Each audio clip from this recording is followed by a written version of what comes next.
Quando você entra no estádio vazio, no Morumbi vazio hoje, para mim à noite ainda, você consegue escutar a voz do torcedor cantando numa noite de Libertadores. Então, assim, se você ficar em silêncio no Morumbi, mesmo aos 40 e tantos anos, você ainda vai lembrar dos grandes jogos que você fez, porque o barulho do torcedor ele está sempre presente, mesmo com as arquibancadas vazias. Para a gente que viveu, né, para mim e para tantos outros que viveram essa história de uma maneira, de uma parceria tão grande, porque eu aprendi não a jogar pelo São Paulo, eu aprendi a torcer pelo São Paulo.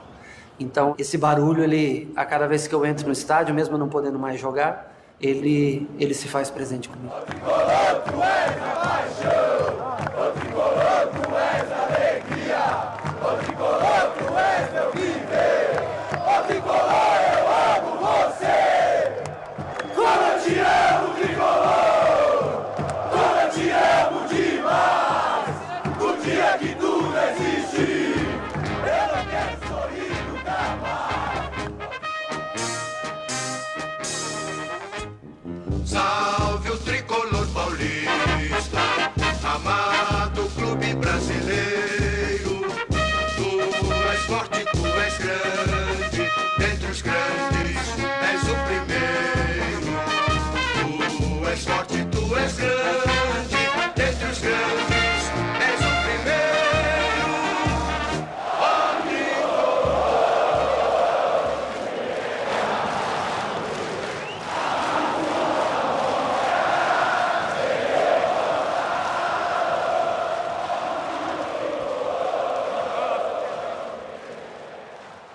Como começou o São Paulo Futebol Clube? Então, a primeira coisa que eu falo é: não existiu o São Paulo da Floresta.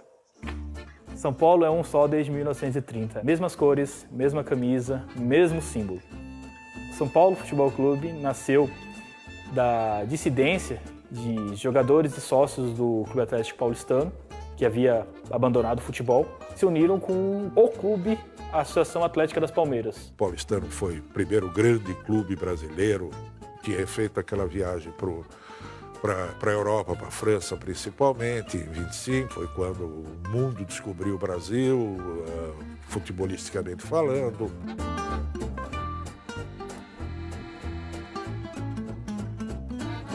Quando o Clube Atlético Paulistano, que tinha um timaço de futebol, parou com as atividades que era contra o profissionalismo, contra uma série de coisas, muitos dos jogadores foram jogar no São Paulo. Fundou-se um São Paulo, que era uma mistura de estudantes, de gente da sociedade. O Paulistano tinha uma poderosa torcida e ele tinha vamos dizer, a elite de São Paulo, eles ainda tinham muito poder e tinham dinheiro, e o São Paulo nasce com isso. O São Paulo não foi um clube novo, não foi um clube que pediu registro do nada. Na verdade, para a federação da época, o São Paulo era a continuação da Associação Atlética das Palmeiras. Só que, no peso da união daquele sócio do paulistano, que tinha toda uma história de 11 vezes campeão paulista, com a Associação Atlética das Palmeiras, que tinha a Chácara da Floresta, foi tão significante e marcante que para sempre será essa data, 25 de janeiro de 1930. A sorte de São Paulo também é que o nome ajudou o São Paulo. São Paulo da Garoa, São Paulo Futebol Clube, São Paulo. O símbolo foi criado por um alemão, Walter Ostrich. Não sei se ele era uma espécie de designer da época, o termo exato, mas ele desenhou o escudo do São Paulo e a camisa nasceu o branco, comum aos dois clubes, o vermelho do paulistano e o preto da Associação Atlética das Palmeiras. Tudo já é diferente no São Paulo, né? E eu pude perceber isso por conta do hino, da camisa. O símbolo não fica aqui, né, da camisa 1. As listras. O símbolo também não é redondo, né? É só um coração de 5 pontas. E esse time nasceu grande e favorito. Ganha o título de 31, tem um timaço e tal, Frederich, Luizinho, Araquém, mas aí se atira naquela aventura do Trocadeiro, que era um prédio muito caro no centro da cidade, e começam a fazer alguns desmandos, há um racha dentro do clube, o clube perde a capacidade de sobrevivência e fecha. Mas infelizmente esse São Paulo acabou. E um grupo de pobretões, mas de idealistas, né? Chefiados por Monsenhor Dr. Francisco Bastos, figura de destaque no clero, o Tenente Porfírio da Paz, o Dr. Frederico Antônio Germano Menze, Jaime Roso, Gumercindo Nascimento de Luca, Francisco Pereira Carneiro, todos homens pobres, mas idealistas, e queriam ressurgir o São Paulo Futebol Clube. O São Paulo que ressurgiu em 16 de dezembro de 1935, o que ele era? Ele era somente os seus sócios, os são paulinos mais aficionados, que não queriam deixar o São Paulo morrer. Porque o São Paulo não tinha mais nada. Eram os sócios e os símbolos. Era a fé que movia a sua torcida a comparecer, a torcer, a incentivar. Então criou-se esse slogan, que ele era o Clube da Fé. O São Paulo ficou conhecido como Clube da Fé por causa de um artigo do Tomás Mazzoni, em 1937. Vendo toda a dificuldade que o São Paulo passava e todos os esforços que toda a torcida e sócios faziam para manter o clube ativo, e foi nesse artigo que ele batizou o clube de Clube da Fé, porque só a fé movia as pessoas daquele jeito. A fé que tudo um dia ia dar certo. Salve o tricolor paulista, amado clube brasileiro. Então o São Paulo, em 1938, passou a jogar ali na Rua da Moca. Durante pouco tempo, porque em 1940 foi inaugurado o estádio do Pacaembu, e aí a Rua da Moca ficou pequena para qualquer jogo. O tricolor, clube bem amado, as tuas glórias vêm do passado. No dia da inauguração, estava lá o Getúlio. No instante em que o São Paulo entrou na pista do Pacaembu, a plateia começou a bater palma desesperadamente. E o doutor Getúlio Vargas perguntou ao doutor Adhemar de Barros, qual o nome desse clube? O doutor Adhemar disse, São Paulo Futebol Clube. É o mais querido da cidade. A turma gritava, São Paulo, viva o São Paulo. Era um Viva São Paulo, que era uma resposta à ditadura. Daí, o clube mais querido da cidade. E nessa época, o São Paulo sempre quis fortalecer uma identidade de o verdadeiro clube brasileiro, o verdadeiro clube paulista. Porque os outros ou eram de colônias inglesas, espanholas, italianas. O verdadeiro clube paulistano, brasileiro naquela época, era o São Paulo. E isso só veio a mudar depois com a nacionalização do São Paulo, quando chegou o Leônidas.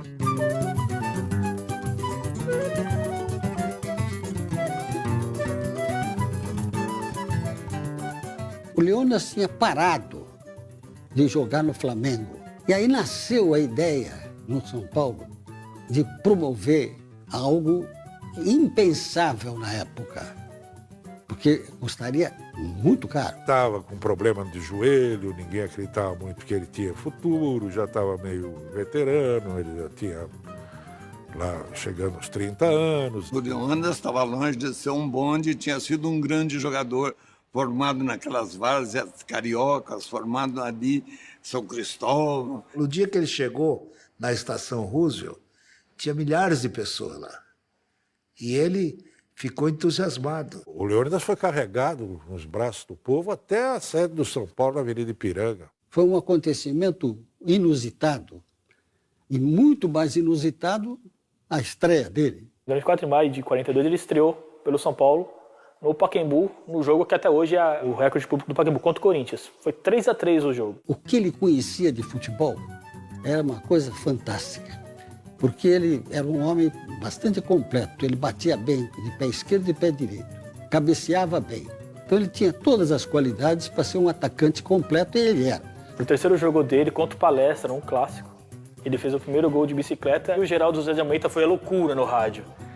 O bonde de 200 contos marcou de bicicleta. Não, acabou com a história. De bicicleta, o bonde de 200 contos fez um gol de bicicleta. Ele foi um gênio do futebol. Todo mundo conhece. O nome Diamante Negra veio da França em 38, né? Eu posso me considerar, talvez, o homem que difundiu, porque fazia com mais constância esses lances, e talvez tivesse sido mais feliz. Mas não tem a veleidade de ser o criador, o autor do lance de bicicleta, não. Que foi denominado depois de bicicleta. Antes se usava, dizia que era Belfort, outro era Pucheta. Haviam várias denominações desse próprio lance. Mas acabou os críticos brasileiros achando que os movimentos se assimilavam muito com a bicicleta ao inverso, que é com os pés para baixo, mas que nós fazíamos com os pés para cima. E aí começou aquele timaço, né?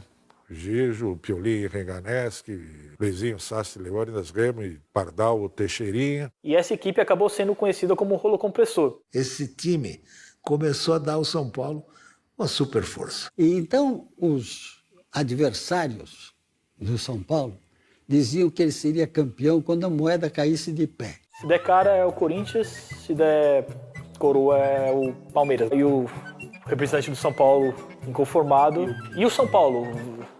Para ser campeão tem não sei o quê. Aí teriam respondido, só se a moeda caísse em pé. Ela caiu em pé, deu São Paulo. O próprio Leônidas se encarregou de, no momento em que o São Paulo conquistou o título, ele pegou uma moeda e conseguiu colocá-la em pé. E isso foi um acontecimento que, obviamente, nunca foi esquecido, né? De 43, o forte do São Paulo era a linha ofensiva. Tinha Leônidas, tinha Sastre, tinha Remo, tinha Pardal. A partir de 46, 47, fortaleceu o meio de campo, Rui, Bauer e Noronha. Eram 3 jogadores de uma técnica esmerada, muita elegância no toque de bola, no passe. Então, o São Paulo era um time que privilegiava a classe. Não era time de correria, jogava tecnicamente muito bom. E essa fase é a fase áurea do São Paulo. Um timaço, novamente, e talvez tenha sido o maior time da história do São Paulo, né?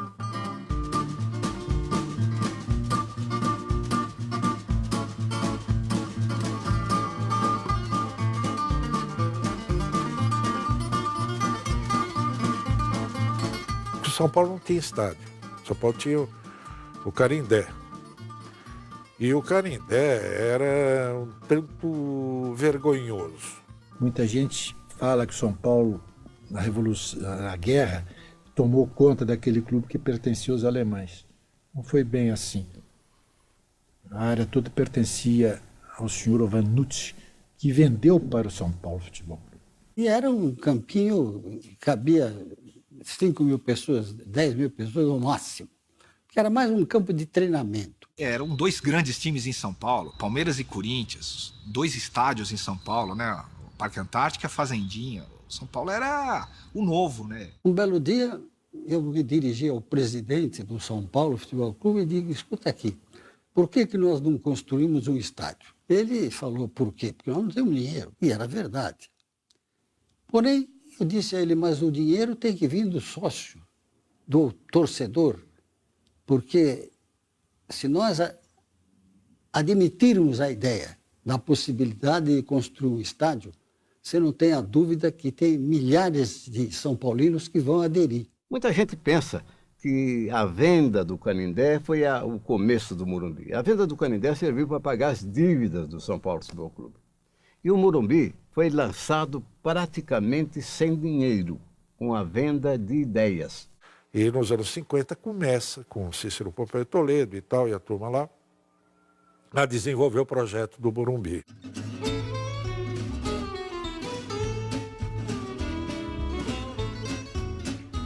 Em 15 de agosto de 1952, chamou para benzer o local Monsenhor Francisco Bastos. Foi lançada a pedra fundamental do estádio, ainda sem projeto.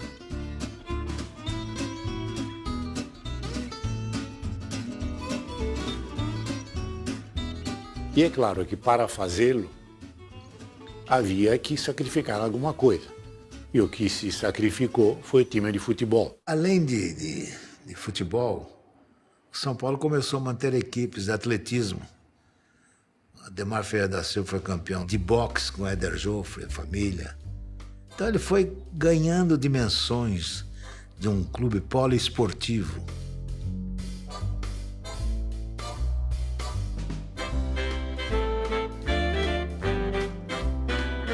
Eu comecei pelo São Paulo Futebol Clube e terminei como São Paulino no boxe. Ele começou treinando desde pequeno na academia do próprio pai, o argentino Kid Joffre, e a academia sempre foi ligada ao São Paulo.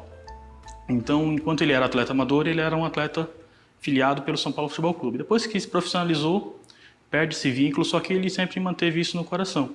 Aí, nas Olimpíadas, não podia disputar pelo time. Era pelo país. Então, eu disputei pelo Brasil, mas São Paulino.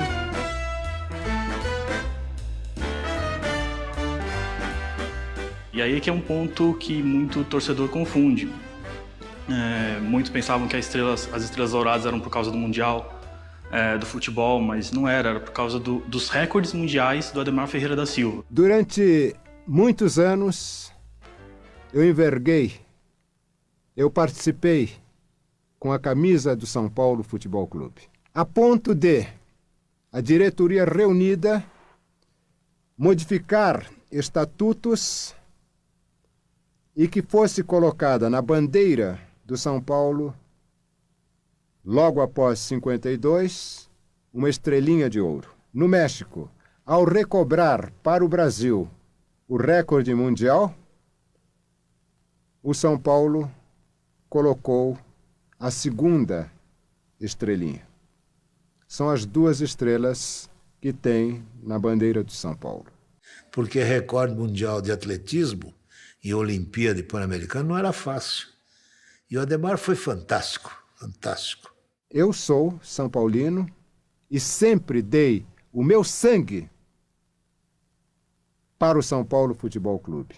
A primeira grande imagem que sempre me vem à mente do São Paulo é 1957, com dois nomes. Bela Gutmann como técnico, Zizinho como jogador. Porque tem técnico que mandava fazer, faz isso, faz aquilo, mas não ensinava como é que era. E o Bela Gutmann não.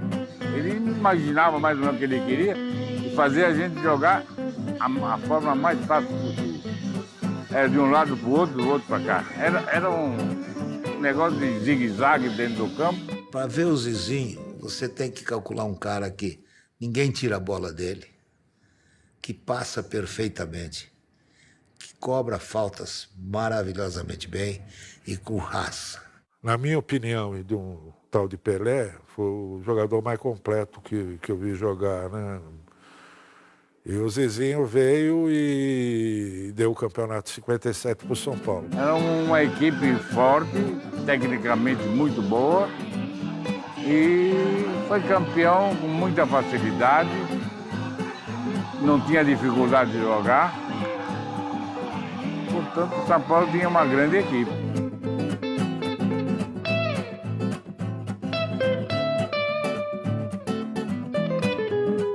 A história do canhoteiro no São Paulo é fantástica, porque um belo dia aparece um ex-técnico de futebol com uma magricela lá, que ninguém tinha ouvido falar nele, e ele dizia para o Fiola: põe ele para treinar que vocês vão ver o talento que vocês estão contratando. E o Zizinho dizia assim, o grande, jogando pelas beiradas, o grande foi canhoteiro.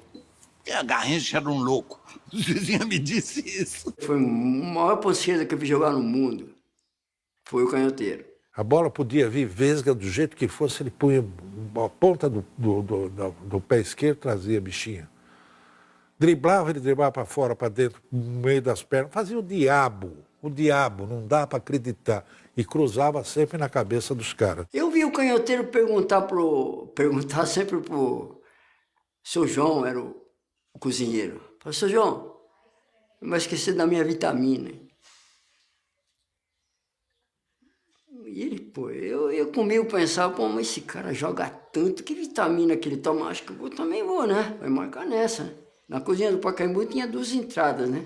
E ele vinha por aqui, eu falei, bom, eu vou dar um jeito de ir por lá e ver que vitamina é essa. Era um copo de caipira desse tamanho, esses copão grandão, liso. Na primeira fase, as obras não eram tão pesadas. Era nivelamento, assoreamento, era a construção das sistemas de drenagem. O concreto erguido mesmo não foi nessa fase. começou justamente em 1956 para 57, que foi o último título do São Paulo nos anos 50. A partir daí é que os discursos rarearam, porque ou é jogador ou é concreto. Havia muita gente que nem admitia a ideia de pensar tirar um dinheiro do estádio para fazer futebol. E o meu grande trabalho era convencer o São Paulino. Quando a coisa não ia bem, o futebol não ia bem, mas vamos ter paciência. Temos que chegar lá. Temos que construir a base para depois obter os resultados. São Paulo, nesse período, ele teve 2 grandes jogadores. O Roberto Dias foi criado no São Paulo. O Roberto Dias foi o São Paulo. Ele chorava, ele vibrava, ele lutava. E era um bom jogador. Tinha uma estatura mediana para jogar na posição em que ele jogava. Mas era um grande jogador. E teve o Bené, médio volante, médio volante, que era do Guarani. O que valia era a expectativa da construção do Morumbi, né? Aqui cada sócio ajudou. E eu era um sócio. Então, eu e meus colegas lá do Mackenzie contribuíamos. O Morumbi foi feito pelos sócios, com dinheiro dos sócios. A gente atendia o sócio ou não sócio, ia na casa deles para vender a cadeira cativa. Eu vim de várias cadeiras cativas, mas o campeão era o seu José Poi mesmo.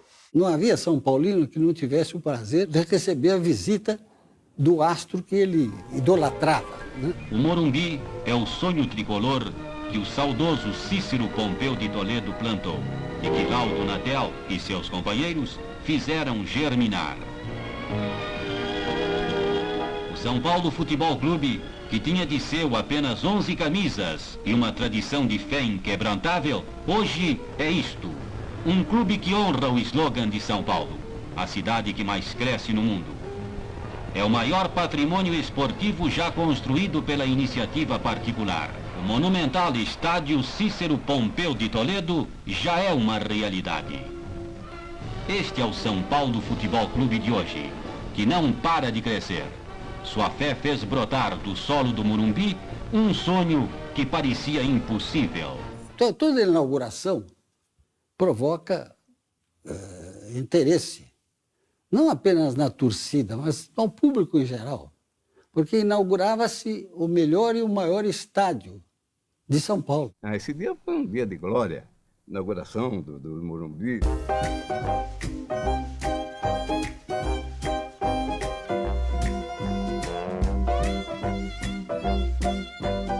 Antes de eu fazer o primeiro gol no Morumbi, eu tinha assustado uma bola na trave já. Aí comigo, isso me lembro perfeitamente. Falei, hoje não é meu dia, mano.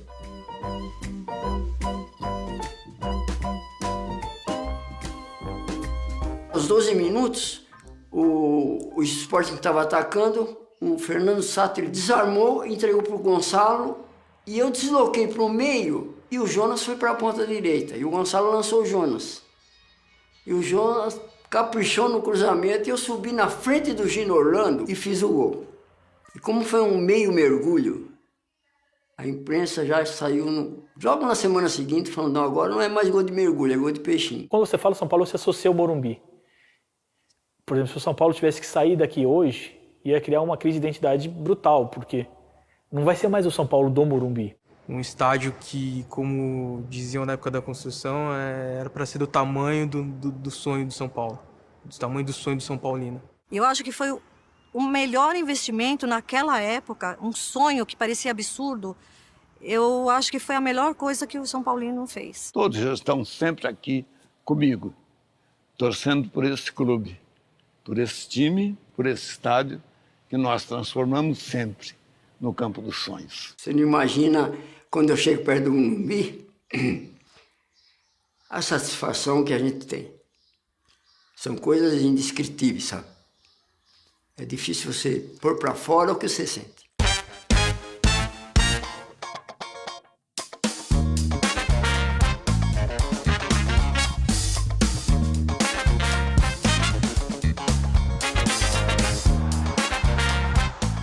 Porque quando eu cheguei aqui, o São Paulo fazia 13 anos que não era campeão.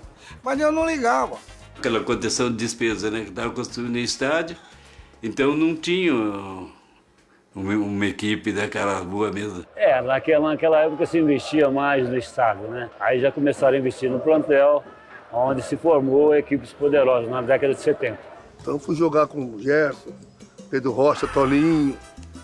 Nossa, minhas pernas tremiam.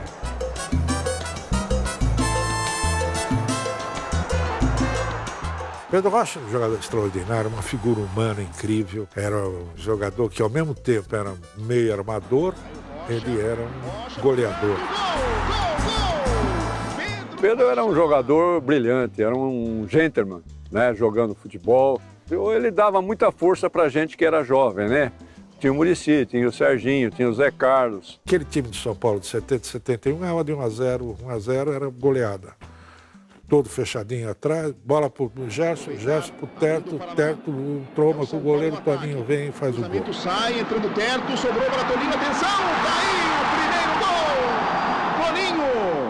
Aí o São Paulo começa a ganhar, que era uma novidade. Assim que o Morumbi foi entregue, eu falei, agora eu preciso montar uma equipe para tentar ganhar um campeonato, para dar uma satisfação para essa torcida. E tive sorte que logo no primeiro ano ganhei um campeonato, no segundo ano tornei a ganhar. Na minha época tem que ganhar. Joguei de São Paulo. Não adianta, tem que ganhar. Para mim, a melhor fase da minha carreira foi nessa época. 7-1, 7-2. Na área, Toninho, boa jogada, Toninho, gol!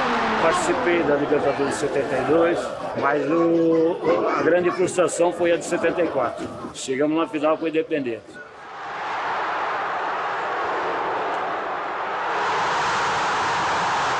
Ganhamos aqui em São Paulo, fomos a Buenos Aires, perdemos, e a negra nós fomos para Santiago. Nunca o São Paulo chegou tão perto de um título da Libertadores e entregar o caneco para os argentinos perdendo um pênalti no final do jogo foi pior ainda. Zé Carlos Serrão ficou marcado na lista negra da torcida tricolor. Ninguém quis bater o pênalti, entendeu? Ele não era o batedor oficial do São Paulo, né? Era outros mais experientes, mas sentiram na hora que a coisa estava muita pressão, e aí ele resolveu bater e perdeu e ficou marcado por isso. E a gente foi campeão em 75. Não era um timaço, mas era a união muito boa. Correu para a bola, tirou, defende Valdir! Campeão no São Paulo! Campeão paulista de 1975! Aí se descobriu o tamanho da torcida do São Paulo. Pelo menos ter ideia do tamanho da torcida do São Paulo. Serginho também foi. Tocou. Chicão levantou. Vai Serginho, atenção! São Paulo! Primeiro gol! Serginho! Aí pegou naquela fase que o Serginho, o Chulapa foi suspenso, né? Até ficou fora da final. Avança Sérgio, São Paulo buscando. Serginho empata no último instante o São Paulo. Luiz Côntaro não marcou. Luiz Côntaro deu um impedimento. A minha Copa realmente era 78, né? Estava numa fase espetacular no São Paulo, estava voando mesmo, né? E aí teve esse episódio. Deu dar um bico na canela do Bandeirinha. Vandevaldo Rangel deu impedimento. E o Serginho, inconformado, foi e chutou. Se eu soubesse que eu ia tomar onda, eu tinha arrancado a perna dele fora. Podia fazer aquilo, né? Não podia, né? Mas, enfim, ele perdia, ele tinha o sistema nervoso dele, né? Foi um biquinho de leve só. Fez aquele estardalhaço todo, tá entendendo? Mais um motivo, ali já também estava num bom momento, tomei 100 dias de gancho. Por causa daquele biquinho só, coisas pequenininhas. Negrão, falei, calma, meu, pode ser bravo demais. Acho lá mas era um cara, assim, era muito bom ele. Ele, ao mesmo tempo, era muito explosivo, mas ele era um cara bom, assim, em coração. Serginho Chulapa era um doce de pessoa, arteiro que só, né? Brigava lá no campo, mas quando vinha para conversar, ele era super amigo, né? Eu encontrei bastante dificuldade, bastante obstáculo na minha carreira mesmo aqui dentro de São Paulo. Mas eu soube suprir essa má fase que eu tive aí uns tempos atrás, desde o começo do juvenil. E graças a Deus consegui pular todos os obstáculos tranquilamente. No começo foi visto pela torcida do São Paulo com certa distância, é um grosso. Mas não era nada. Pô, a gente jogava muito bem. Eu me lembro, por exemplo, da estreia do Serginho. Serginho, esse que está ali atrás, conhecido depois como Serginho Chulapa. E a própria paixão pelo Serginho fez com que a minha relação com o São Paulo tivesse um componente de uma inflamação de paixão, assim, onde eu passei a ir aos estádios quase que sempre. Ele fez não sei quantos gols aqui. Eu falei, negão, pelo menos uns 40% dos gols que você fez no São Paulo, fui eu que passei para você. Conseguir ser o maior artilheiro da história de um clube como o São Paulo, dá um currículo espetacular para mim, né? Feliz de ser o maior artilheiro até hoje, que dificilmente alguém pega. Tentaram me pegar, mas não conseguiram, né? Olha o segundo aí. Serginho arrematando com 3 atrás dele.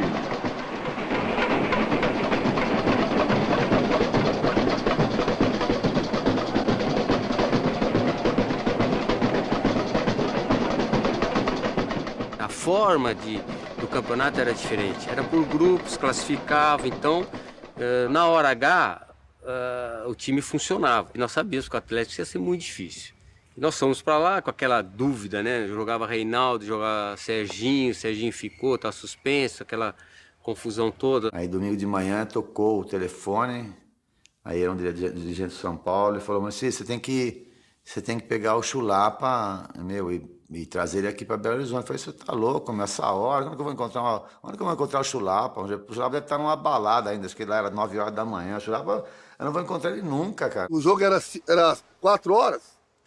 Ele me achou num bar lá na Casa Verde, já com passagem comprada, tudo. Falei, pô, mas esse negócio, você vai para Belo Horizonte, pô, fazer o que lá? Não, o Minelli quer armar um esquema lá. O que você tá fazendo aqui, moleque? Eu falei, vim buscar você, meu. Os caras querem que eu te ponha no avião aí, você tem que ir para Belo Horizonte. Eu falei, é loucura, meu. E tava chovendo pra caramba, tava feio o tempo. Aí peguei um jatinho, você vai? Eu falei, eu não.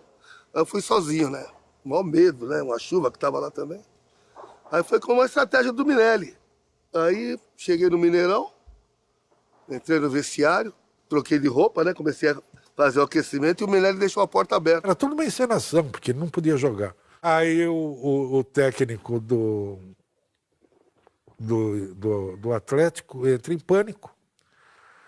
Manda chamar o Reinaldo. Diz, bom, se o Serginho vai jogar, eu jogo o Reinaldo também. E foi aqui só ameaça, né? Antes do jogo, os caras ameaçando o Reinaldo. E aí o São Paulo chegou com o Chulapa e falou, tá bom, se pôr o Reinaldo, eu ponho o Chulapa. E os dois eram artilheiros, né? Os dois eram os principais artilheiros.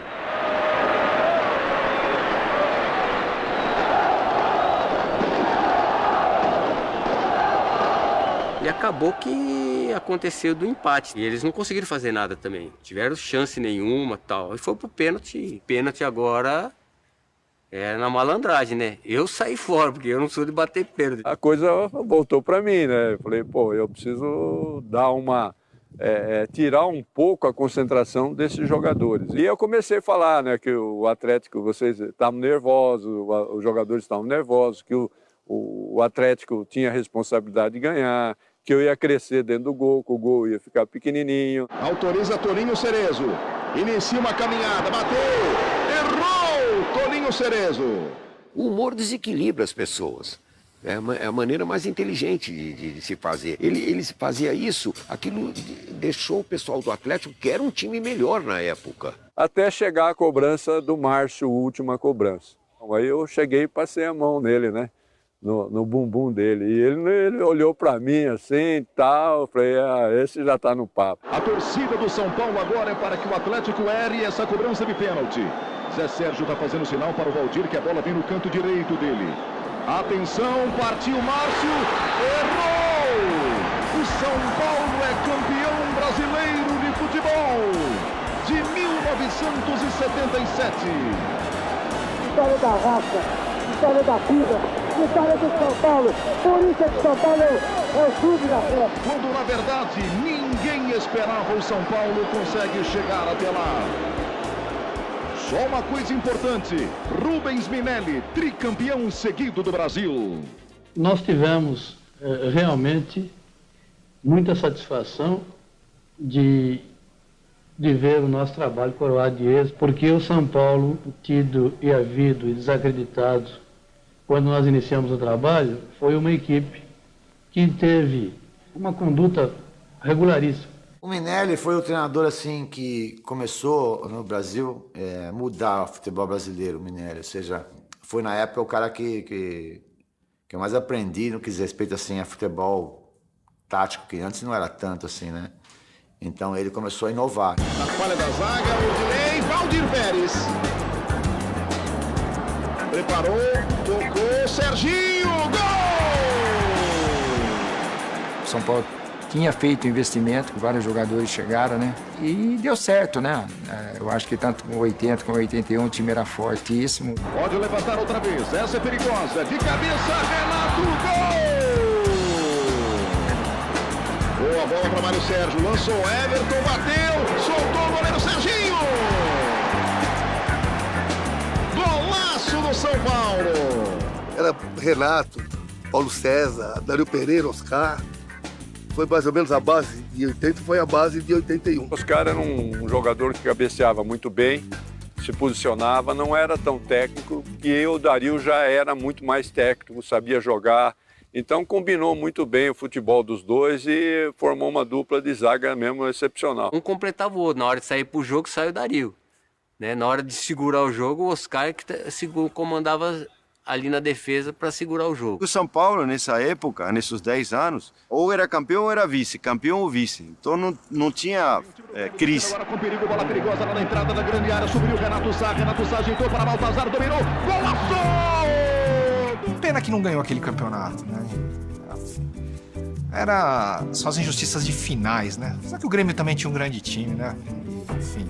E aí a gente acabou surpreendido um dia que a gente lembra até hoje, muito triste, porque estava lotado o Morumbi, só tinha São Paulino e era duro você sair, aquele silêncio, mundo triste. Isso foi uma frustração muito grande, porque a gente achava que aqui a gente ganhava e que ia ser campeão brasileiro aqui dentro do Morumbi. Agora à noite, o estádio do Morumbi recebeu um público diferente. Pelo menos 30 mil pessoas, a maioria crianças e adolescentes, vieram para a estreia do show de Menudo em São Paulo.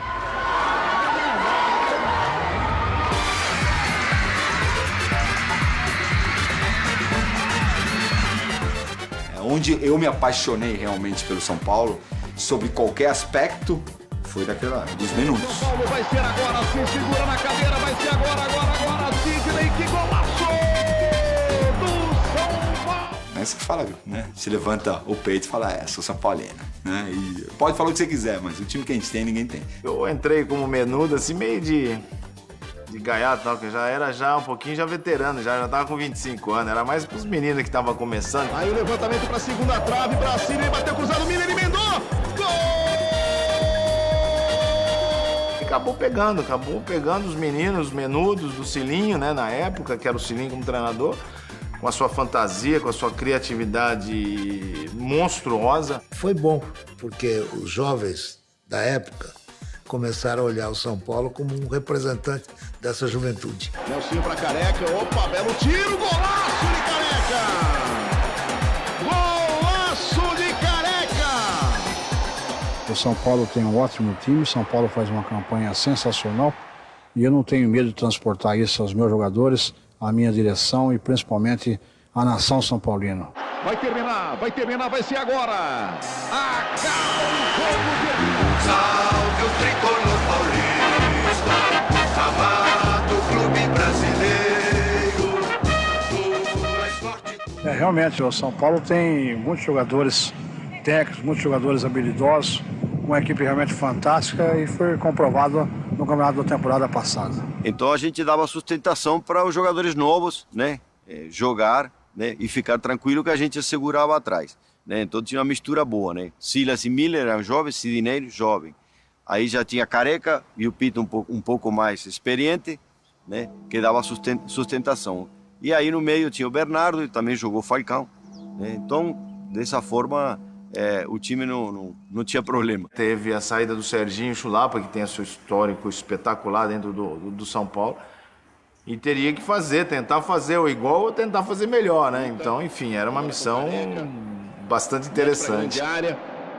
Nelsinho vai tentar o cruzamento, olha o Careca, olha o gol! Careca foi uma aposta vencedora. Quando ele foi contratado lá em Campinas, havia muita esperança do que ele poderia fazer. Eu tinha um contrato já assinado com a Inter de Milão. Num convite, né, do São Paulo, eu balancei e foi a melhor coisa que aconteceu na minha vida, né? Para mim, o Careca foi o maior centroavante que o São Paulo já teve. E se marcar, um dos maiores que eu já vi jogar. E 10 anos depois a gente teve a experiência de ter uma segunda final no Brasileiro, né? São Paulo e Guarani. E, bom, Tava tudo certo para ir para Campinas, assistir o jogo, só faltava combinar com o tenente que combinava a escala de plantão do quartel. E, obviamente, a Lady Murphy atuou novamente e eu estava de escala de plantão no quartel naquela quarta-feira à noite. Só tinha uma opção, P3, o portão do posto 3 que tinha um vão por baixo e aí um rolamento e uma fuga, Campinas. Cruzamento rasteiro, Gilmar escapou, Nelsinho e o gol! Gol do Guarani! Gol contra de Nelsinho. Pita na bola, Bernardo, gol do São Paulo! E a prorrogação foi mais fantástica, ainda mais louca, uma das, eu acho que de finais, acho que foi uma das mais importantes que eu vi, emoção do início ao fim. Foi sufocante porque a gente já teve que o jogo inteiro ouvir o hino do Guarani tocando no Brinco de Ouro da Princesa. A torcida hostilizando o pouco de São Paulino que tinha, que a maioria era deles, né? No final ainda a gente perdendo, né? Ainda o Gilmar ainda me sai jogando com o Wagner. Acho que o Wagner deu aquele bicão da zaga e Pita, que não era cabeceador, dá aquela resvalada. E eu pedindo pro Gilmar quebrar em cima de mim essa bola, né? Pra mim tentar fazer uma situação pra gente, tava acabando o tempo. Foi um lance, assim, absurdo, né? Pra você imaginar o Pita ganhar de cabeça no meio de zagueiro e dar aquela casquinha pro Careca. Sei lá, faltava 5 segundos pra acabar o jogo. E alguma coisa já tava me dizendo, essa bola vai cair, essa bola vai chegar dessa forma. Eu fechei os olhos e falava assim pra mim, eu não sei se eu abro pra ver ou se eu fecho pra não ver o que vai acontecer. O Wagner vai mandar a bola lá pra frente, na direção do Pita, desviou na esquerda pra Careca, olha o gol! Gol do São Paulo! Careca aos 13 minutos do segundo tempo da prorrogação, empata o jogo no Brinco de Ouro! Bati, soltei a perna esquerda, se pega na cabeça do Sérgio Nery, arrancava a cabeça dele. 2-2, e agora, seja o que Deus quiser, né? Agora é cobrança de pênalti. No momento eu tava, uma vibração, empolgado por ter feito o gol. E ali, na hora que eu cheguei, os caras, deixa o Careca bater. Eu nunca fui grande batedor de pênalti, mas eu sempre encarei, sem problema nenhum. Primeira cobrança para o São Paulo. E aí vem Careca. Aquela adrenalina, Careca fez um baita golaço. Careca colocando, defendeu Sérgio Nery. Erra o pênalti. A hora que o Careca perdeu, cara, falei, não é possível que o São Paulo vai perder essa final, depois de ter feito tudo isso, né? Mas tudo bem. Toma pouca distância, João Paulo. Foi pra bola. Alto por cima. Perdeu. Joga pra fora, João Paulo. Eu nem me lembro direito como foi a sequência dos pênaltis. Eu só sei que a hora que chegou pro Wagner bater o último, né? E que tinha que fazer...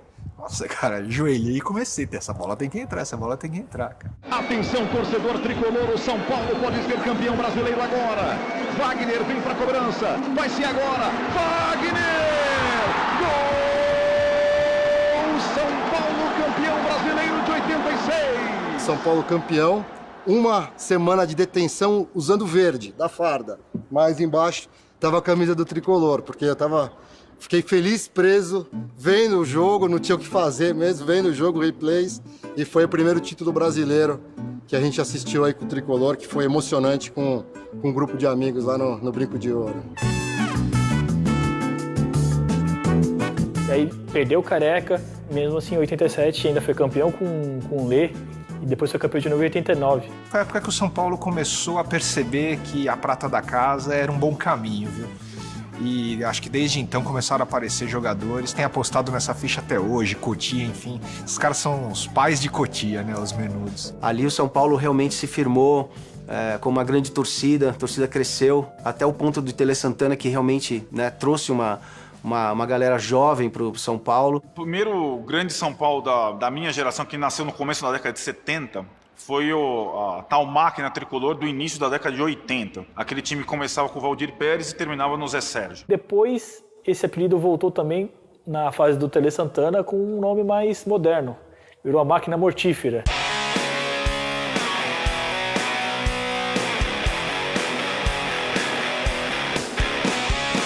Chegou no final daquele Campeonato Brasileiro de 90, debaixo de muita desconfiança, Havia muita rejeição ao Tele, não só no São Paulo, mas na maioria dos clubes brasileiros, pela pecha de pé frio. E para você apagar essa história, né, ou essa lenda, né, do pé frio, você tem que ser campeão. Dentro, o Bernardo subiu, na trave, olha a sobra, Miller furou, Tilico! Gol!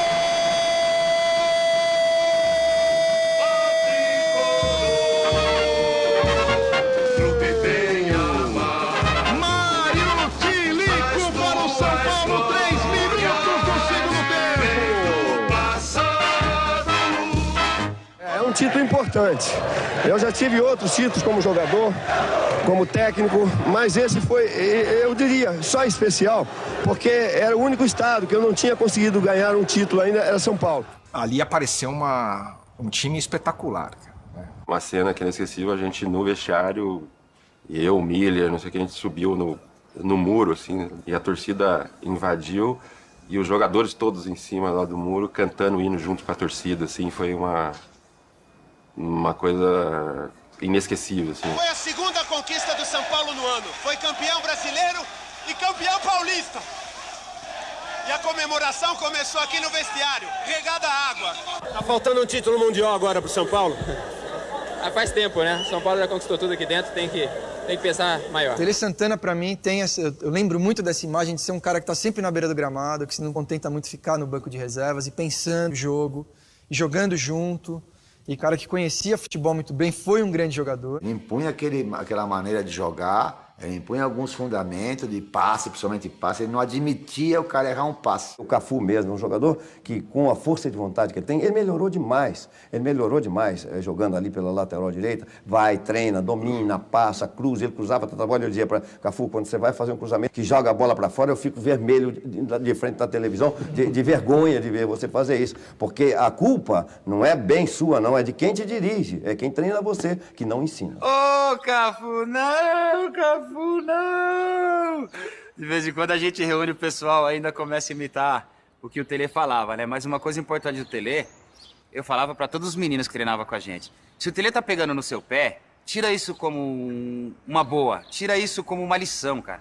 Porque o Tele só pega no pé de quem ele gosta. Mas o São Paulo sempre foi uma característica de futebol bonito, principalmente por toda a história do Tele. Sempre se jogou bonito. E aí, no ano seguinte, em 92, eu não sabia o que era a Libertadores da América. Até ali não se dava muita importância para a Copa Libertadores, até o começo dessa campanha mesmo. A coisa foi ganhando corpo ao longo do torneio.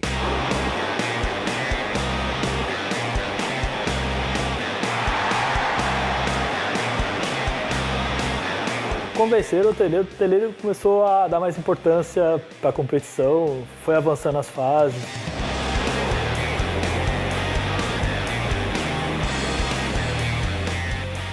Jogos extremamente violentos, as torcidas eram extremamente hostis, né, nos outros países, era complicado, né? Bomba, barulho, não sei o que, era um terrorismo cada jogo, jogando fora. E os outros países sul-americanos davam muita importância e apelavam mesmo, literalmente apelavam para ganhar de qualquer forma. Então eu acho que aquilo provocou a gente, assim, pô, se a gente quiser ganhar algo mais, ter uma projeção maior do que a nacional, a gente vai ter que aprender a lidar com isso. Eu tinha certeza que a gente ia ganhar. Mais de 100 mil pessoas, 105 mil pessoas aqui no estádio, 15, 20 mil do lado de fora. Foi, acho que, o momento mais emocionante que eu presenciei, assim, enquanto movimento de uma torcida durante um jogo. O time do São Paulo era, uma máquina. E a bola não entrava. Teve que entrar o Macedo aí pra sofrer aquele pênalti. Lá vem o São Paulo, cruzamento de Adilson, Palinha com a bola para Macedo, derrubado na área, pênalti! Pênalti para o São Paulo. Foi um dos momentos mais fortes da minha carreira, com certeza, da vida, né? E responsabilidade de bater o pênalti faltando poucos minutos no final da Libertadores, em casa. E o São Paulo era um título inédito. São Paulo, 1-0 aproxima o time do Projeto Tóquio. Lá vem Raí, partiu. Quando eu parei que o Raí bateu, eu já olhei. Quando eu vi o goleiro dando um passo pra cá, que a bola foi saindo, eu falei, nossa, vai entrar. Quando a gente vai pro pênalti, eu falei, eu quero bater o pênalti. Não sei se é o primeiro, o último, pode me pôr aí. E falei pro seu Tele, pode me colocar que eu quero bater o pênalti. Fabrício na bola, pé esquerdo na trave. Aí decisão por pênaltis. Os argentinos do Newell's perdem, o Ronaldão perde. A vez é do zagueirão Ronaldão, ele bate pé esquerdo na bola, defendeu o goleiro. Aí o Gamboa, que tinha mais cara de argentino do Newell's, era cabeludo e tal, vai bater o último pênalti, canto esquerdo ali do Zete. Zete é chance de título para o São Paulo, vem o Gamboa. O Gamboa, ele bateu mesmo meia altura no canto esquerdo. Boa no campo esquerdo, Zete! São Paulo, campeão da Libertadores da América! O gol do título da Libertadores era eu. E eu não perdoo o Zete até hoje por causa disso. Pô, eu ia fazer o gol do pênalti. Mas aí já não vi mais nada. Já começou aquela invasão dentro de campo. Parecia que as pessoas, elas brotavam no gramado. A gente estava lá em cima na arquibancada, um olhou para a cara do outro. A gente desceu pelo placar e caímos aqui na geral e invadimos o campo. Imagina o São Paulo com toda a história, com a grandeza do São Paulo. Você ganhar o primeiro título da Libertadores. Vão ganhar a terceira, quarta, quinta, décima, vão ganhar. Mas a primeira Libertadores, eu ganhei. Nós ganhamos. E isso, de uma certa forma, traz também uma tensão. Né? Você vai para o Japão, você é um jogo, né? É um jogo só. Você não sabe quando você vai ter a oportunidade de jogar de novo. Então, a gente tem que fazer alguma coisa diferente, cara. Pelo menos para assustar os caras, né? Alguma coisa, os caras vão achar que eu tomo louco, alguma coisa assim. Estava vendo o jornal e observei que os jogadores do futebol americano, né? Todos eles tinham uma pasta, né? Embaixo do olho. Eu não sabia que era tinta, né, que você passava. Aquele lápis que passa no olho, né, das mulheres. Se eu pedi para a esposa do seu Fernando que ela me emprestasse. Ela falou, eu tenho um lápis, tem um pouquinho. Eu falei, não, dá tudo para mim. Dá tudo, eu dou outro para a senhora, mas me dá tudo. E eu comecei a pintar aqui assim no espelho, cara. Eu comecei a pintar e ficou daquele jeito. Ficou mais feio ainda, né? E o Zete também. Eu passei o lápis de olho, eu pintado, pô, também quero, né? Passou lá. Mas ficou a marca de time de guerreiro. Começa o jogo. Barcelona com perigo, encosta Adilson. Gol! Foi assustador pra gente. Foi, nossa, vem vindo uma carreta sem freio aqui pra cima da gente. 1 para o Barcelona, 0 para o São Paulo. Boa bola do Palinha pro Miller. Vamos na velocidade. Vai pra grande área. E deu aquele corte e o cara passou direto e cruzou pro Raí. Bom lance, Miller. Bom lance. Olha o gol.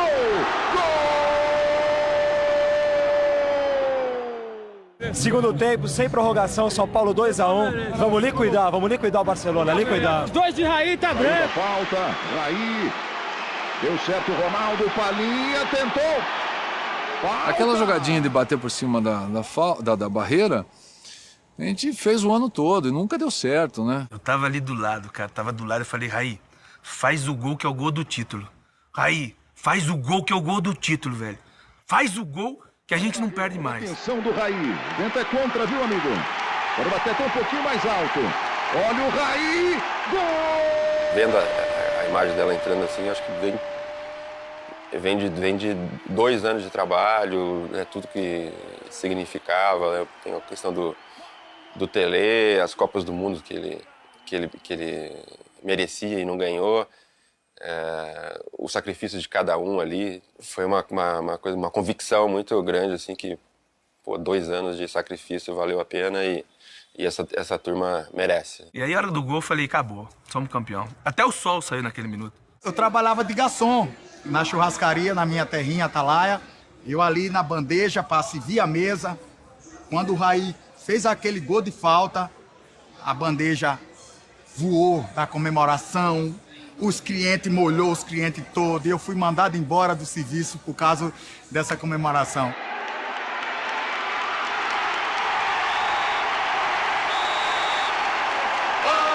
E eu perdi a força naquele momento, porque eu tinha deixado tudo dentro do jogo. A hora que acabou, eu falei, não, sou campeão, cara. Sou campeão do mundo. As tuas glórias vêm do passado, ó tricolor, clube bem amado. As tuas glórias vêm do passado, são teus guias brasileiros que te amam eternamente. De São Paulo. A volta ficou mais especial ainda, né? Você ser campeão do mundo e jogar segundo jogo da final contra o Palmeiras. E todo mundo achou que o São Paulo ia voltar cansado, que o Palmeiras ia ganhar fácil e a gente acabou sendo campeão. Se você torcer pro São Paulo era uma grande moleza, né? De fato era, né? 92, 93 foi uma época mágica. E eu lembro dessa sensação, assim, da gente chegar no estádio como se fosse dar um espetáculo e não jogar uma partida de futebol. Afinal, o primeiro jogo contra a Universidade Católica, na minha opinião, a maior exibição do São Paulo de todos os tempos. Pra mim, acho que foi o maior jogo que eu vi em loco no estádio, foi esse jogo. Meu, teve de tudo, cara. Teve gol de cobertura do Miller, teve o Gilmar driblando todo mundo e fazendo gol aqui, o Palinha chutando bola na trave, o Miller de cobertura, o Zete pegando 50 bolas seguidas ali no gol do fundo ali. O Zete faz uma sequência de defesas incrível. 4 defesas sensacionais. Eu nunca vi um São Paulo tão perfeito, tão tranquilo em uma final de competição como foi aquela, mas muito tranquilo. Quando o juiz apita o final do jogo, um adversário me cumprimenta e fala assim, olha, é impossível, é um fenômeno, esse time é um fenômeno, é impossível. Então isso mostra a grandeza, um adversário, né, se sente tão impotente para até cumprimentar, né, como se fosse ele um dos espectadores ali que estavam também curtindo o que a gente estava fazendo. Mas esse jogo, cara, o quarto gol do São Paulo, pra mim, foi... Aquele lance, pra mim, eu falei, meu, esse cara não é daqui, né, meu? Não é possível, o cara faz um gol de peito numa final de Libertadores. Fora tudo que ele já tinha feito, né? 2 gols em Mundial, 3 gols contra o Corinthians no Paulista, 3 gols com o Palmeiras no Paulista. E ali eu vi que o Raí realmente era... Assim, acho que pra mim, cara, o maior que eu vi. E aí a gente começou a entender que a nossa responsabilidade também era maior. Muitos jogadores do nosso time começaram a ter ofertas que a gente nunca sonhou na vida. O Raí se despediu aqui num 6-1 contra o Santos. E foi um jogo memorável, né? Acho que estava todo mundo inspirado ainda e até que saiu uma jogada no lindo gol que deixou a bola passar entre as pernas, enganando o zagueiro. E aí fechou com chave de ouro essa passagem, vamos dizer. A gente sempre fica emocionado depois de passar tantas felicidades aqui, viver um ambiente tão gostoso como a gente vive. Com certeza eu vou ficar emocionado, sei que vou sentir muita falta disso ainda lá, mas pretendo voltar, com certeza eu quero voltar. E era mais do que o craque, né? Ele era o capitão do time, era a maior referência que a gente tinha de São Paulo era o Raí, né? O Raí de 91, ainda no início da era Tele, ele não era ainda um jogador espetacular, líder e tudo mais. Ele era um jogador que não participava na tomada de bola, como era o Sócrates também, quando chegou na seleção. Então, o Raí entendeu perfeitamente e hoje é um jogador que luta, que briga pela posse da bola. O perfeccionismo dele e a busca dessa perfeição incansável é algo que não tem como você passar impune ou imune a isso não mexer com você, mexer com a sua vida de uma certa forma, né?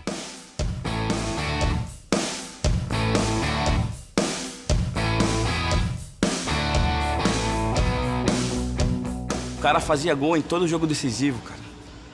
E meu pai, meus tios, meu irmão falavam, meu, hoje toca no Raí que é gol, cara. O segundo Mundial, talvez por tudo que já estava acontecendo diferente no futebol brasileiro, apesar de ter chegado com moral, não chegou da mesma forma como em 92. Mila achou que ia atropelar o São Paulo. E aí, filho, nosso time entrosadinho, nosso time certinho, experiência do Cerezo, experiência do Leonardo. Nós perdemos o Raí, muita gente achou que a gente não ia conseguir ser campeão novamente, porque tinha perdido o Raí, mas ganhamos experiência com o Toninho Cerezo e com o Léo. Eu sempre falava que não existe sorte, azar, existe o trabalho, né? O poder de reação, né? Que a gente executa no treinamento e você faz, né, essa ação num jogo. Bola para a grande área, 2 livres, gol! E o São Paulo cruzamento na esquerda, Cerezo!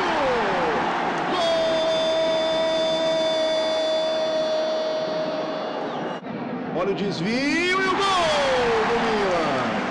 gol do Milan! A gente sabia que para fazer mais um era muito difícil, porque faltava poucos minutos para terminar o jogo. Mas aí me veio o santo calcanhar do Miller, né? E aí com 40 e tralalá, o Cerezo, com quase 40 e tralalá, faz um lançamento incrível pro... A jogada começou com o Leonardo ali, um drible esperto no meio campo, deu no Cerezo, o Cerezo pro Miller. Cerezo, grande bola pro Miller, saiu o goleiro, não vai entrar! Gol! Uma jogada consciente, ele sabia que o goleiro ia espalmar, ele sabia que a bola ia bater no calcanhar dele, aí ele só fez o movimento no campo. Pô, vai desmerecer o nosso gol, Xará? Golaço do Miller de calcanhar, tanto é que ele fez assim pro goleiro aí, tá vendo? Vai tirando o meu gol aí que você vai ver. Ali você vê que foi um time. Foi, tipo, o efeito do Tele Santana, né? Instantes finais. Terminou! São Paulo bicampeão do mundo! Dentro do São Paulo, cada jogo que eles ganham, para mim, é uma vitória. Sempre, né? Mas quando eles ganharam aqueles campeonato mundial, tudo lá foi muito bonito, né? Essas duas conquistas deu um grande salto na absorção de uma torcida fenomenal. Em 94, já no segundo semestre, a equipe já estava meio que se desfazendo, né? Era muito difícil ganhar Libertadores, meu. Ganhar 3 anos consecutivos, então, nossa, só o São Paulo ia fazer isso. Na minha cabeça, o tri já estava garantido, né? Morumbi lotado, aquela atmosfera de Libertadores. E ninguém esperava, né, que a derrota fosse acontecer. Então, assim, foram as primeiras sensações de derrota, assim, que eu tive com aquele time, que eu achava que nunca ia perder. A sensação era essa. Falei, meu, uma hora esses caras, como eles são super-heróis, eles vai chamar alguém, vai descer alguém voando aí, vai entrar e fazer o gol, entendeu? Era a sensação que a gente tinha, cara. Até hoje, assim, eu não consigo engolir essa... Não foi derrota, né? Mas engolir esse resultado. O Tele, ele no final, ele começou a ficar assim, normal, como todo técnico, desgastado, né? Porque o São Paulo, ele disputava tudo São Paulo naquela época, tudo. E ganhava praticamente tudo. O interesse meu também não seria sair do São Paulo.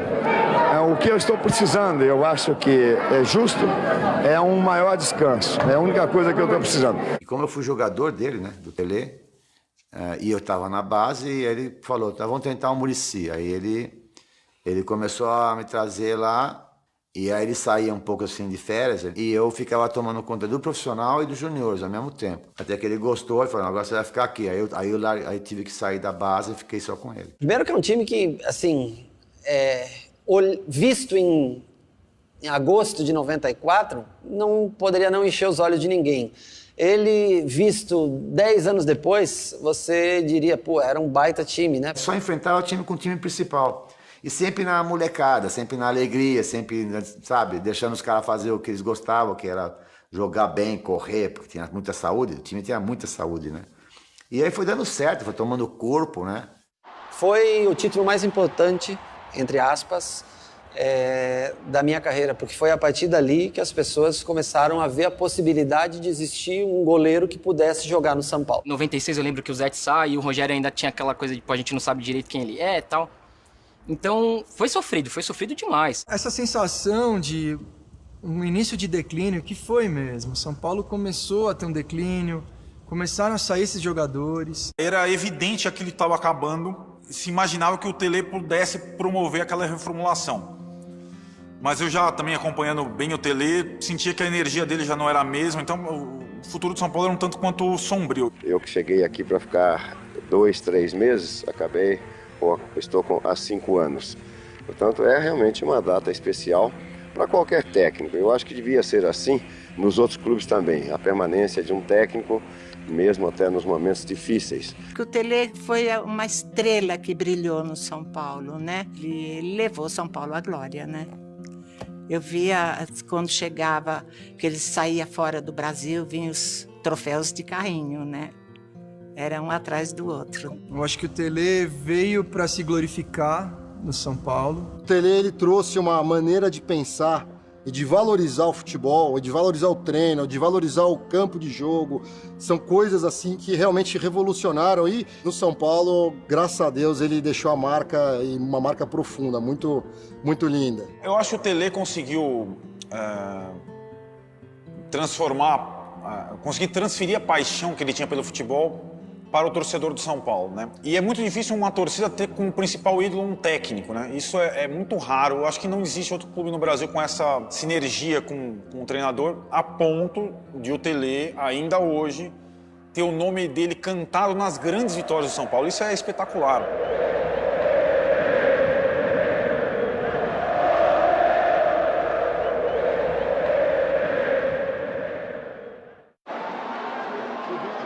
Veio cruzamento com desvio, subiu França, tocou, Raí! Aquele time era um time bacana de se jogar e o fato da chegada do Raí, que eu acho que foi muito importante para mim. Eu que pude conviver com ele no início da década de 90, um cara que ganhou títulos importantíssimos pelo clube, tinha uma magia muito grande com o torcedor, da camisa 10, do cara que jogava de cabeça erguida. Na hora que ele subiu, o estádio veio abaixo, cara, porque era o cara que representava todas as conquistas do São Paulo naquela época, vencedor, decisivo, artilheiro, craque, né? Craque de bola. Já cheguei aqui me sentindo em casa, mesmo sendo outros jogadores, mas no clube, ali eu percebi a força da minha identificação com o São Paulo, né? Eu chego e me sinto completamente à vontade. Eu lembro do meu pai falando, cara, o Raí vai voltar. Agora a situação é diferente. E ele chega para uma final de Campeonato Paulista contra o Corinthians, baita rival que tinha ganhado da gente em 97, que foi uma final que eu sofri pra caramba. Eles ganharam o Campeonato Paulista da gente em 97. E o Raí chega e faz o gol do segundo jogo da final, faz o primeiro gol de cabeça no começo do jogo. Esse cara é Deus. Ele foi um ano... Não sei de ressurgimento, mas deu uma alegria, né? Depois de uns anos de ostracismo, de ganhar nada, ver os rivais ganhando e a gente não. Ele valeu como um ânimo a mais, né, pra torcida. Chegou por um jogo só, fez um gol de cabeça e comemorou o título. Aí o terror do Morumbi, meu. E termina o jogo! O São Paulo é campeão paulista de 1998! Mesmo se não estivesse aqui, eu acho que seria o campeão. Mas pelo menos o pé quente de voltar na hora certa, no momento certo, pro time certo. Tudo isso mostra que eu tenho sorte e pé quente. Quando eu era auxiliar do Tele, né? O Rogério não jogava ainda, né? E ele era o único cara que treinava falta. Por incrível que pareça, era o único cara que batia falta. E ficava lá, mesmo não sendo titular, nada, acabava o treinamento, as turmas iam embora, ele ficava lá, batendo na trave. E eu ficava observando isso. Falei, pô, que coisa, né? E ninguém precisava incentivar ele. Ele pegava as bolas, punha a bolinha lá e começava a bater, isso sem jogar. Fazer um gol para um goleiro já era fantástico, já era especial. Fazer um gol em uma final, num clássico contra o Santos, aí eu acho que foi talvez a reafirmação ou a afirmação final que faltava para tirar qualquer dúvida, como que na época a imprensa criou de valia a pena um goleiro bater faltas ou não. Eu acho que aquele gol naquela final foi o carimbo que era necessário para se confirmar que valia a pena. Pô, um gol de um goleiro numa final de campeonato, né? Então, até então tinha sido o momento máximo do Rogério com a camisa do São Paulo, né?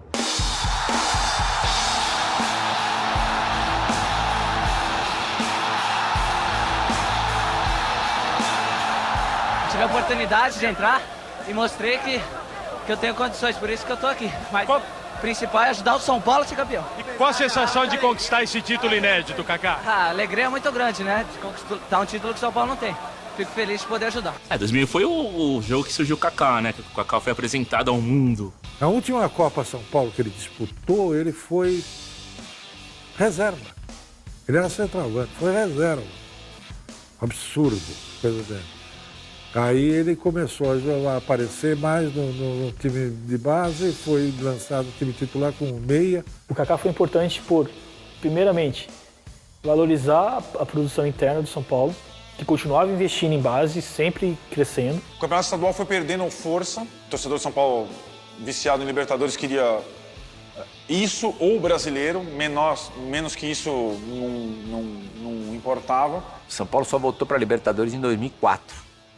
que não era essa festa do caqui, com todo mundo. Era campeão e vice no máximo, ou campeão brasileiro e campeão da Copa do Brasil. Depois de 10 anos a gente voltou para a Libertadores e São Paulino tem esse negócio com a Libertadores. São Paulo estava precisando de Libertadores. O torcedor São Paulino estava sedento de Libertadores. Mas houve aquela fatídica semifinal contra o Once Caldas. Foi frustrante porque nós massacramos o Once Caldas aqui no Morumbi e não conseguimos sair do 0-0. Começamos, né, excelente e terminamos de uma maneira que a gente não merecia terminar. Nós acabamos no último minuto ali, sofrendo os 46, 45, 46, uma linha de impedimento que até hoje eu tenho dúvida se estava ou não. Pode parecer exagero, cara, mas eu queria morrer. Eu queria morrer. Aquilo pra mim foi a sensação de morte. Eu queria me enterrar num buraco e sair dali só quando o São Paulo ganhasse outra Libertadores, sabe? Porque você fica ali incrédulo, você fala, não é possível que no último lance da semifinal da Libertadores a gente foi eliminado, cara. Eu mal conseguia falar, mal conseguia olhar na cara das pessoas de tão triste, de tão mal que eu fiquei. Apesar de ter feito muitos gols, eu não tinha conseguido conquistar o tão sonhado título da Libertadores. Apesar da esperança, você sentia mais firmeza, eu sentia mais firmeza no time, mas eu não achava que a gente ganharia em 2005. Aí a coisa foi tomando forma, a gente ganhou o Paulista, foi avançando. E o São Paulo tava tudo certo para começar uma Libertadores legal, aí perdeu o técnico. Não estou satisfeito em deixar, mas alguma coisa me chama que eu não sei explicar o que é. O Autuori depois deu sequência a esse trabalho. É claro que numa mudança de técnico incidem vários fatores, positivos e negativos. E o Rogério estava caminhando para uma coisa assim, é o goleiro artilheiro, vai ser o cara que mais partidas fará com a camisa do São Paulo, mas ele precisa ter uma taça, aquilo que simboliza, né? Já tinha 3 campeonatos paulistas, mas não era importante. Se tinha Copa Comembol, não era importante. Rio-São Paulo não era importante. Apesar do Campeonato Brasileiro a gente ter ido mal, lógico, a gente estava muito focado na Libertadores, troca de técnico. Mas eu acho que o Rogério Ceni ele estava tão focado, tão inabalável, né, meu, que ele segurou tudo aquilo, ele, praticamente.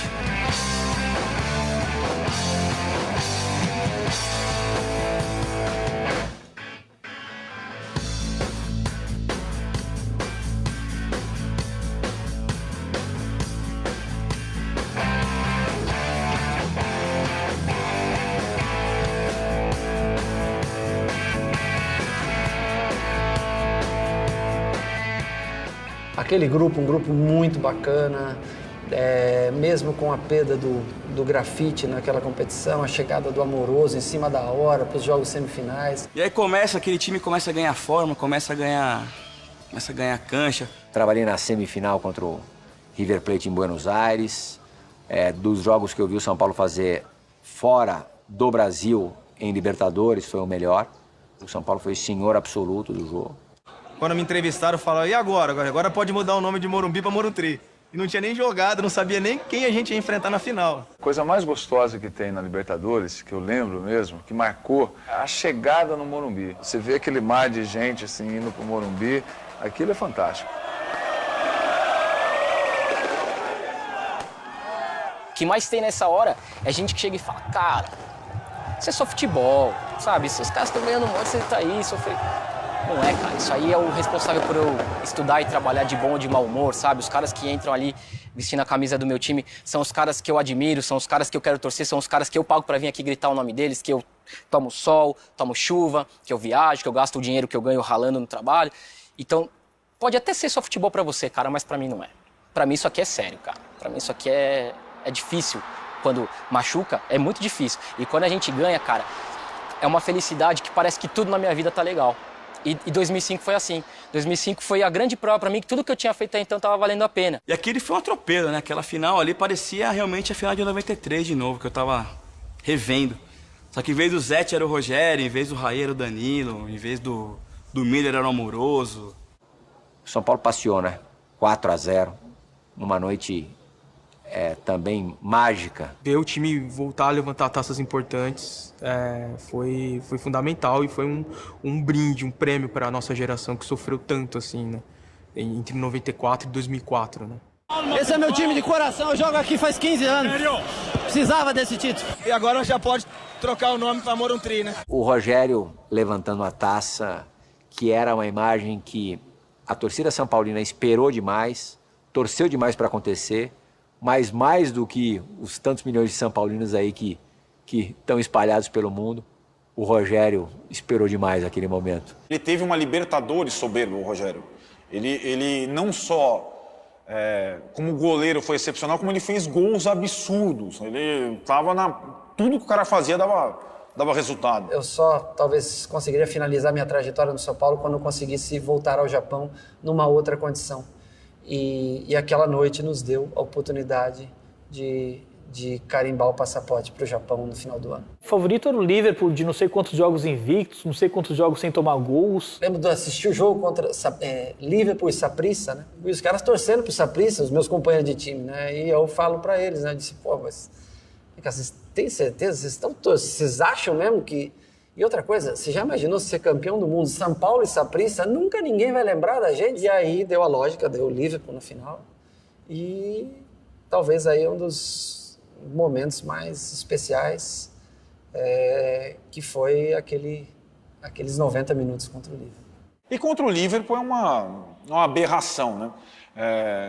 É uma coisa surreal. Acho que eu nunca vi um time brasileiro ser tão massacrado e ganhar um jogo. Já vi time brasileiro ser massacrado e perder jogo. Aquele jogo e aquele gol faz parte de uma obra, vamos colocar assim, não falo de arte, mas uma obra técnica, né? Não me gavando, mas quando ela bate aqui, parece cola Super Bond. Ela fica, cara, ali do jeito que...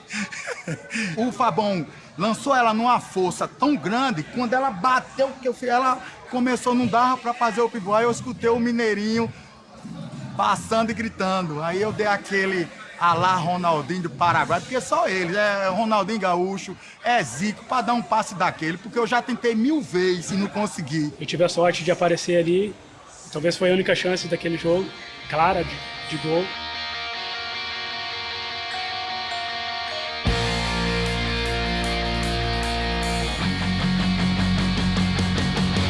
E aí o Mineirinho deixou a qualidade dele indiscutível, guardada lá no estádio de Yokohama. Não foi o gol do Mineiro, o gol de uma equipe que batalhou, uma equipe que tinha um ideal. Então eu não me considero um herói, mas todos aqueles que participaram, direto ou indiretamente, para que aquilo pudesse realizar, são heróis. Mas chegou uma hora que a gente não conseguia nem sequer sair de contragolpe, que o jogo virou mais difícil. E como falei para você, o fator sorte, que também é importante neste futebol, né? Obviamente acompanhado com a monstruosidade de Rogério.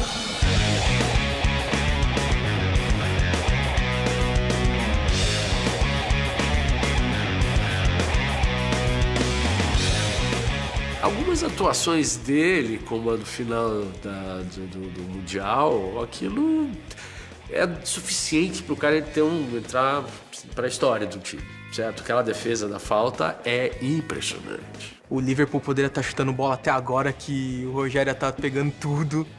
Ele tava abençoado ali, era um negócio fora de série. Ele segurou o 0 do placar pra gente. E agora em 2005 contra o Liverpool, o São Paulo é tricampeão do mundo. A invasão dos jogadores em campo, a festa da torcida em Yokohama. Aquele dia eu lembrei de 12 anos passados. Lembrei de quando eu comecei a jogar no São Paulo em final de 96 para início de 97. Eu consegui viver 2 gerações distintas, de épocas totalmente diferentes, onde apenas eu sobrevivi de uma geração para outra, mas pude repetir o feito. E isso se tornou muito especial para mim. Conquistou o mundo pelo São Paulo, ele conseguiu, ele deu a volta por cima e dedicou aquele título para todos os São Paulinos. Aquilo lá, nada vai apagar. Somos o melhor time do mundo, pra quem não acreditou! O choro é livre! Vamos São Paulo de novo, no topo do mundo! Vamos! Trimundial, nunca mais acaba, isso aqui é pra eternidade. Eu que acompanhei todas essas fases, é a consistência e a evolução, assim, impressionante de cada fase. Primeiro ele foi meu calouro, depois um líder junto comigo e depois o maior ídolo da história ganhando mais um Mundial. É um goleiro que marcou a história do futebol mundial. Nunca nenhum goleiro marcou tantos gols como ele. E é, na minha opinião, o próprio símbolo do São Paulo dessa última fase. Rogério Ceni pela meia esquerda, autorizado, partiu, pé direito, bateu, é gol!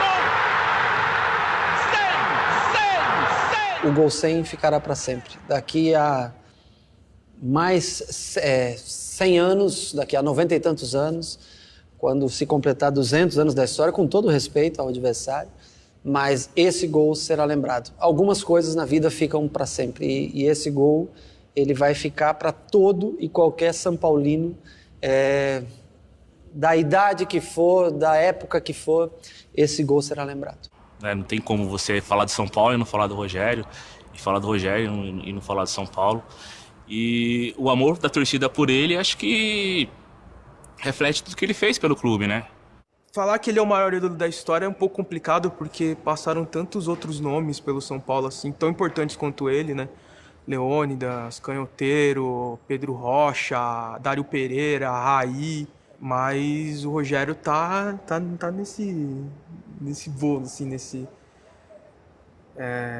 grandes nomes, e para muitos é o maior. A vantagem é de que o cara está há muito tempo no clube, é isso, ou seja, ele se preocupa muito mais com o clube do que com ele, às vezes, né? O Rogério é mais ou menos assim, e eu também, porque a gente foi criado aí, então a gente tem a outra maneira de ver de todos que estão lá. E eu dizia, puta, mas não é possível, cara, eu vou passar minha história aqui, campeão da Libertadores, campeão do mundo, campeão paulista, campeão Rio-São Paulo, campeão Conmebol, e não vou ganhar um campeonato brasileiro.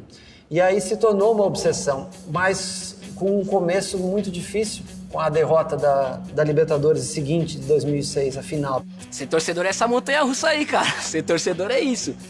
2006 doeu um pouco mesmo, doeu muito, mas um pouco menos, porque o São Paulo foi grande do começo ao fim naquela Libertadores. E o Inter também. E foi uma final digna de dois times ali que mereciam levantar aquela taça.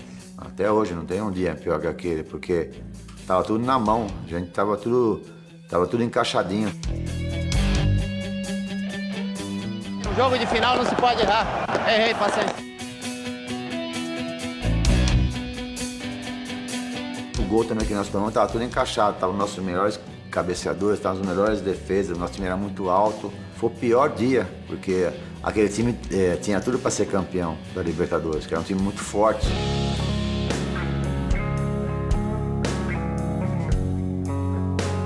E eu falava para eles, olha, eu sou pior quando eu perco o jogo, cara. Quando a gente perde, eu sou pior. E a expectativa era enorme em cima dele, porque eu lembro, a primeira coletiva do Muricy, eu lembro até hoje, ele falou, eu preciso mostrar para esses caras, eles já ganharam tudo ano passado.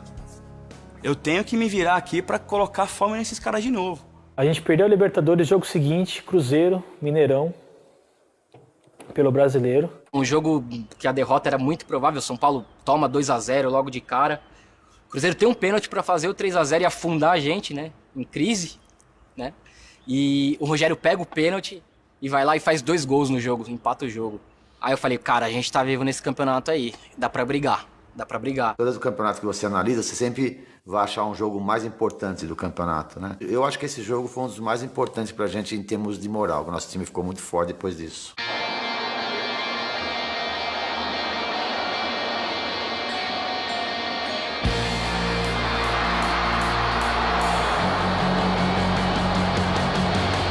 Aquele título primeiro de 2006, foi muito importante.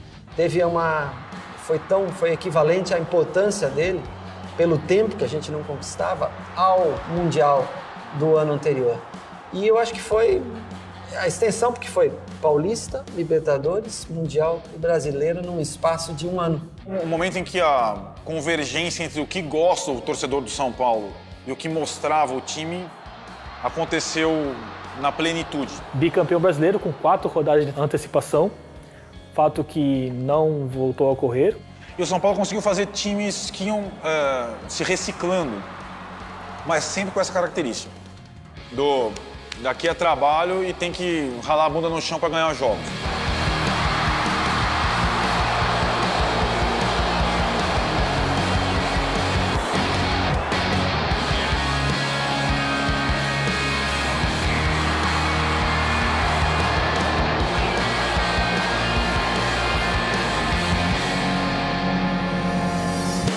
futebol brasileiro é difícil você repetir 3 vezes um feito com tantos times com chance de ser campeão. E 2008 foi o ano mais difícil da conquista, porque era um time já... Um ótimo time, mas com um elenco muito mais limitado, muito curto. Então, aquele ano, com todas as... Nós passamos 18 rodadas sem perder.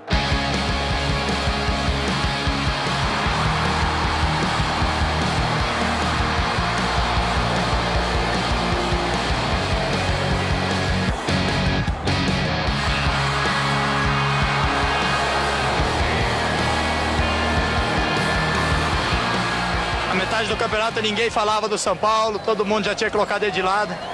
E esse é o grande problema, amigo, é descuidar. O que vai ser lembrado é a alma que esse time deixou, a entrega desse time. E outra coisa, tricampeonato. Ninguém, cara, ninguém tinha conseguido até hoje. O título de 2008 marca muito o que é o São Paulo na sua história, que é o clube da fé, de superação. Tá 11 rodadas atrás, todo mundo dando a gente como morto. E o Muricy conseguir daquele elenco que era o mais limitado de todos, dentre os que já tinham ganhado títulos importantes desde 2005, foi um negócio incrível. Ser campeão do mundo, ser campeão da Libertadores, claro, é completamente possível. É difícil, mas possível. Ser tricampeão brasileiro, ao menos até nos dias de hoje, é única e exclusivamente para o torcedor são paulino. É o único tricampeão brasileiro e nunca jamais, na forma em que é jogado o Campeonato Brasileiro, nunca ninguém será. Chega a emocionar um pouco.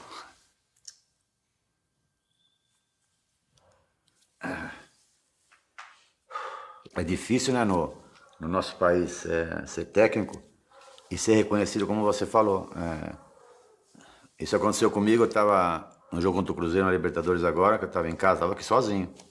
Morumbi tinha 60 mil pessoas e quando o São Paulo entrou em campo, aquele negócio todo, o estado todo começou a gritar meu nome, uma coisa incrível. No sofá, falei, não é que eu estou acreditando no que eu estou vendo, cara.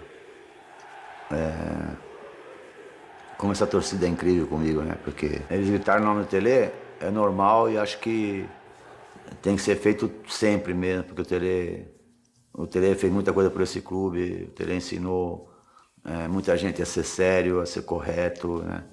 Como fez comigo também. Então, eu acho que eu não tenho essa história toda, né, para merecer isso, né?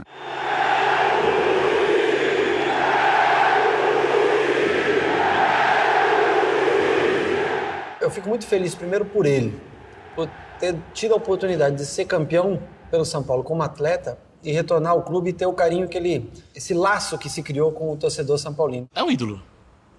Acho que depois do Tele foi o grande técnico que eu, assim, da minha época de torcedor, que foi o segundo maior técnico que o São Paulo já teve, né? O mais vitorioso. Todas as torcidas gostam do cara. O cara veio aqui no Morumbi como técnico do Palmeiras, do Santos, e teve o nome dele gritado por todo mundo, cara. Por todo mundo. E não é desrespeito ao técnico que tá no seu time, é admiração pelo cara que foi sério, que se doou, sabe? Que tentou fazer o melhor pelo seu time. E fez, e conseguiu o resultado. Então, eu acho que no caso do Muricy, é só reconhecimento, porque ele merece, cara. Ele merece tudo que a torcida do São Paulo gosta dele, ele merece. Clube do coração, né? É o clube que eu nasci. Aí vem toda a história, né? Ídolos também atraem. O São Paulo teve alguns importantes, ou vários importantes. Raí, Tele Santana, que é o técnico ídolo, algo repetido com o Muricy Ramalho. E o Rogério Ceni. Tem muito São Paulino que é São Paulino por causa do Rogério, tem muito São Paulino que é São Paulino por causa do Raí, tem muito São Paulino que é muito São Paulino por causa do Tele, tem muito São Paulino que é muito São Paulino por causa do Muricy. Não que os outros times não sejam grandes, né? Eu gosto de respeitar a história dos outros times, mas São Paulo é diferente.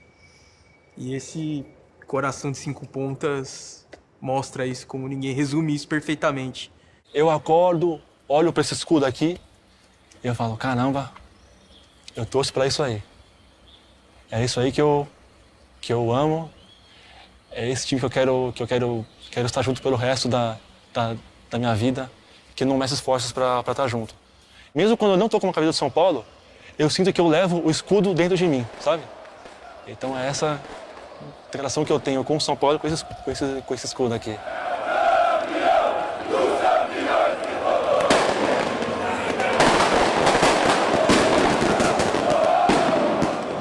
Seja o primeiro título, seja o último da carreira, mas nós viemos aqui para ser campeão.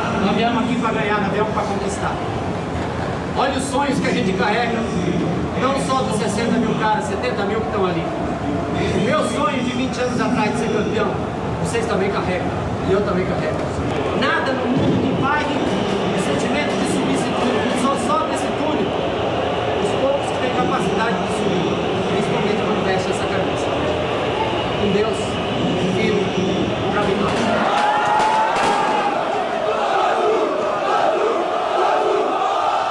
Para mim, o São Paulo Futebol Clube é algo eterno no meu coração. Se eu não tivesse vivido, talvez, essa história dessa maneira, eu talvez teria alguma frustração no futebol. Porque eu sei que eu cheguei no limite que eu podia chegar.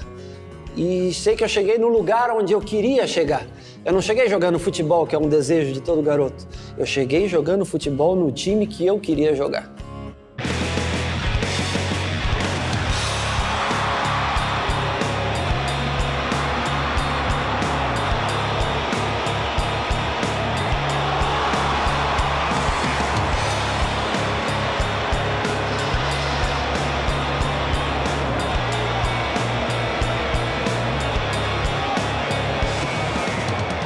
Quando eu saio do Morumbi, eu não imagino que eu possa voltar outra vez. Então eu vivo muito intensamente aqui dentro do São Paulo. Isso para mim é parte da minha vida, como eu ter que me alimentar, como eu ter que respirar. Isso para mim, cada vez que eu venho, me enche de orgulho, sem dúvida nenhuma. Me enche de emoção também. Mas é como se fosse a primeira vez de algo muito especial. São Paulo significa tudo. E como cultura, família, que eu vivi praticamente a minha vida aqui dentro, né? E me orientou em tudo. Então a gente, tudo que é hoje, que hoje vocês estão restituindo a gente também, tudo isso a gente deve agradecer ao São Paulo. Isso aqui para mim foi o começo, foi o meio, e hoje nós estamos aqui falando desse glorioso que tanto me ajudou. Então eu sou muito grato, eu tenho um carinho e um respeito muito grande pelo São Paulo Futebol Clube, por tudo que ele me deu. E eu procurei contribuir com o São Paulo com títulos, conquistando títulos e fazendo do São Paulo grande do jeito que ele é hoje.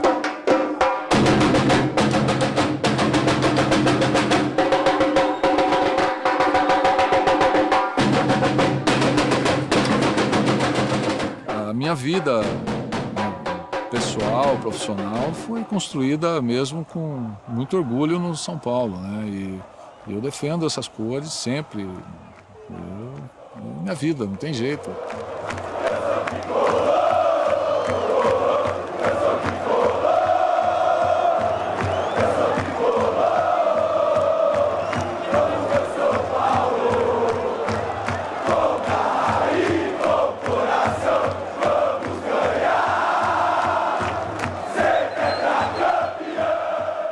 Tem uma magia que isso aí não dá para explicar. Quer dizer, a minha relação com o São Paulo é carinho, identidade, não sei o quê.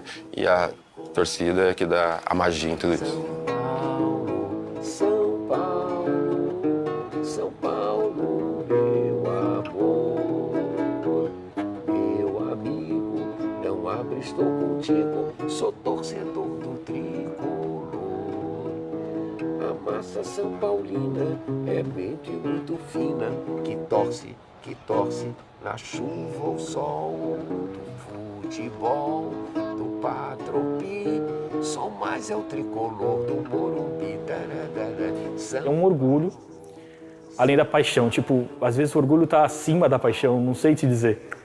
Mas é aquilo que, tipo, admiração, você sempre viu como algo diferente. Então, é aquilo, você admira do mesmo jeito que você torce. Depois foi tri, e a multidão perplexa grita, vai ser